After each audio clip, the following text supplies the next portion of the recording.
కనిపించట్లేదు అంటారు ఎందుకు? మీకు కనిపించాలా వినిపించాలా ఏది కావాలి? అలా కాదు, ఇప్పుడు మీకు కావాల్సింది ప్రదర్శన కావాలా, ప్రతిఫలం కావాలా? ప్రతిపక్షంలో కూడా అదే ప్రదర్శన కావాలా, ప్రతిఫలం కావాలా? 6 కోట్లు ఇచ్చాడు, ఎవడన్నా ఇవ్వగలిగాడా?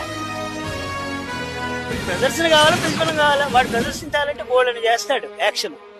మీకు అది కావాలా? పవన్ కళ్యాణ్ యాక్షన్ కోసం వచ్చారా మీరు? ప్రతిఫలం దక్కింది అని చూపించడానికి ప్రదర్శన ఆయన యాక్టర్ కనిపించాలంటే చాలా అందంగా కనిపిస్తాడు, ఇంకా అందంగా చూపిస్తాడు చేసినట్టు. అది కావాలా మీకు?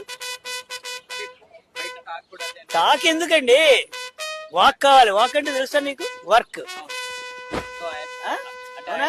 సింపుల్ గా చెప్పాడు కదా సార్ పవన్ కళ్యాణ్ గారు కూడా. నాతో పాటు అంటే క్రేజీగా ఉంటుంది. ఆ క్రేజీలో మీరు ఏం చేస్తారు? ఇట్లాగా పట్టుకుంటారు, ఇలాగే పట్టుకుంటారు. పని చేయనిస్తారా మీరు? ఆఫ్టర్ ఆల్ నన్ను పట్టుకున్నారు మీరు. ఒక పవన్ కళ్యాణ్ వచ్చి మీ దగ్గర నుంచి